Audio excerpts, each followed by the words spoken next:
Quiet on set. 5 count. 5, 4, 3.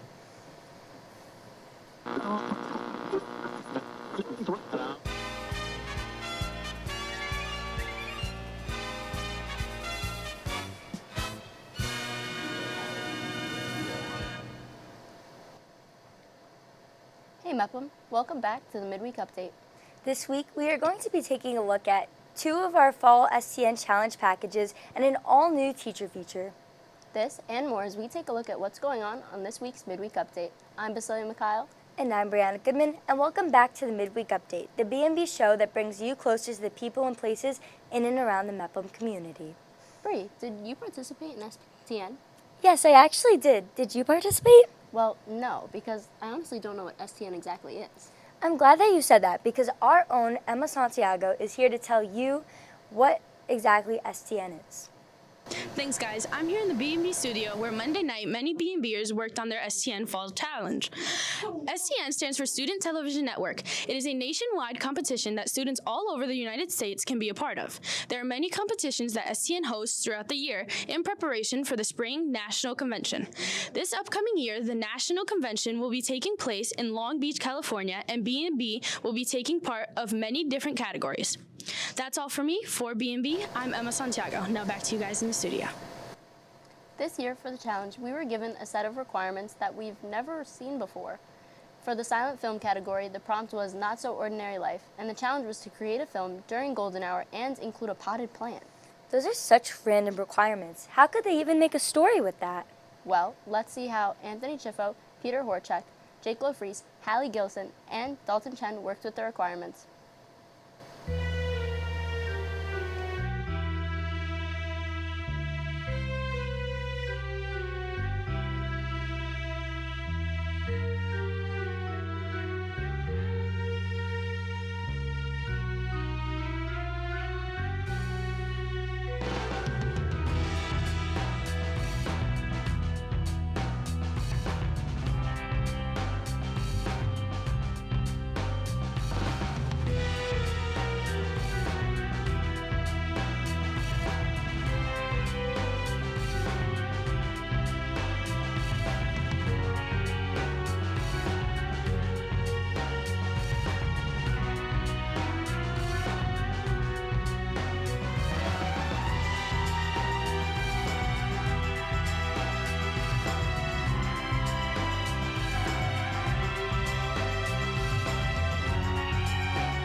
Wow, they were so creative in using the requirements. I know, right? I wonder if all the STN challenges have requirements. They do. The STN News Story Competition required teams to include a motion graphic and film off campus for their packages. I wonder what they did their package on. Funny you said that. Here's Emma Santiago with more. Living in New York, there are many commodities to being a New Yorker. One very special property to New York is their love for pizza. Vincenzo's Pizza is a family-owned and operated business that brings many people all over the Bellmore-Merrick community in with their very special pizza. I would say I come here a lot after school, but recently what I normally get, I've been finding that the prices have gone up, so I've been kind of short on money, so I've had to start bringing more. But inflation has affected many businesses, including Vincenzo's. The many ingredients that are needed for pizza, never mind the mushrooms, broccoli, and pineapples, those never go on pizzas. The better and needed ingredients prices range from $4 all the way to the inflation price of $8. Another large aspect that inflation affects is the payroll that employees receive. I think the one that's most affected is probably the payroll cost. Employees now are looking for, there might be a little bit more turnover because they're looking for better jobs, more paying, the ones that can pay higher and stuff like that. Well, wages have been a big factor because people just can't live on what they were making before because their expenses are so much higher. So everybody is looking for higher wages. Due to inflation, raising prices to all different types of expenses, the true question for Vincenzo's is, will it be possible to preserve the quality that makes Vincenzo's Pizza what it is? We strive to always maintain consistent quality because once you play with the quality, you have a tendency to lose the customer if they're not satisfied accordingly. So you don't really want to do that. You just always want to maintain the best quality. And if you have to raise the price according to the inflation, then so be it. Hopefully the customer will understand. Seeing how inflation impacts prices will be a question for pizzerias like Vincenzo's to answer. But until then, for B&B, I'm Emma Santiago. I love Vincenzo's. No amount of inflation can stop me. I know, I feel like I always see you there all the time. That's because I am there all the time. I think they couldn't have picked a better place to focus their story on. I know their package was about off-campus news, but I wonder if there's any news on campus. Actually, there is. We have a new teacher. Ooh, really? Who is it? Mr. Harrison. He was my teacher back at Grant. I was never in his class, so I don't really know much about him. Well, lucky for you, he's this week's teacher feature.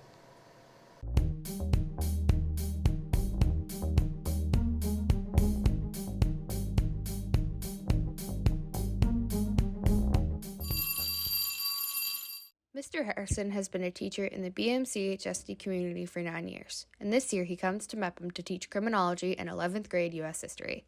Mr. Harrison is passionate about teaching and grows with students throughout their time in the BMCHSD, since some students that had him in Grand get to have him again in MEPM. Is seeing how my students progress over different years, and especially this past year, having jumped from 8th grade into the high school, seeing how they've grown up from being, like a 13-year-old in middle school to now, getting ready to go off to college.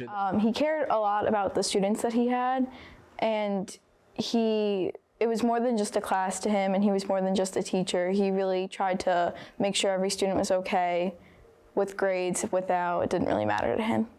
Mr. Harrison brings innovation to teaching and is creative in how he allows for students to learn in different ways. Like every unit, I try to include something different in units that we're doing, whether it's an extra credit or an art assignment, where maybe they sketch out an invention that we're learning about to allow them to bring their artistic talents, if they have any, into the classroom, or whether it's through visuals or audio, to just provide different options for students to engage in. And then hopefully they latch on to that lesson, they get engaged, they get hooked, and that kind of He was the only teacher that really got me to understand social studies, just the way that he was able to explain it and kind of made everything more interactive rather than just saying things to you over and over again. Mr. Harrison impacts the school community because he's a passionate teacher who hopes to bring his love for history to other students and help them connect to their passions. I hope to continue to have an impact as the years go on, but hopefully I inspire students to either become, passionate about history because they see me being passionate about it, or through seeing me be interested in my subject matter. MEPM welcomes and is excited to have such a passionate teacher like Mr. Harrison here. He is impactful and connects with students to help them succeed. For B&B, I'm Bridget Flanagan. Man, I wish I had him. Believe me, you do. I love this class. Okay, now you're just making me feel worse about not getting to be in his class, Oh, I'm sorry. How about we just move on to sports? Yeah, okay. Jake, Manno, take it away. Thanks, guys. And the winter season is finally underway. I know it's weird to say when the holiday season is finally upon us, but in more relevance, tryouts for all your winter sports teams are in full effect.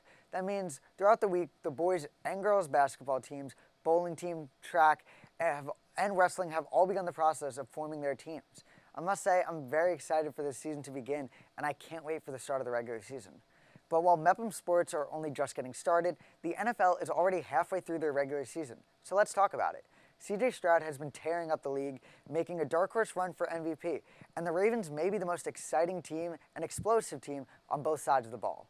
The world of sports is heating up with every passing day, and I look forward to the following rest of the season. But until then, I'm Jake Manno. Now back to you guys in the studio.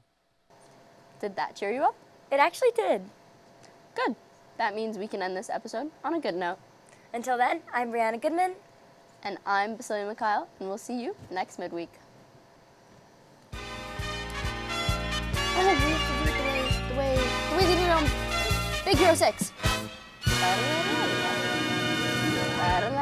Did you never watch Big Hero 6? I don't think so. No! I was little when I did.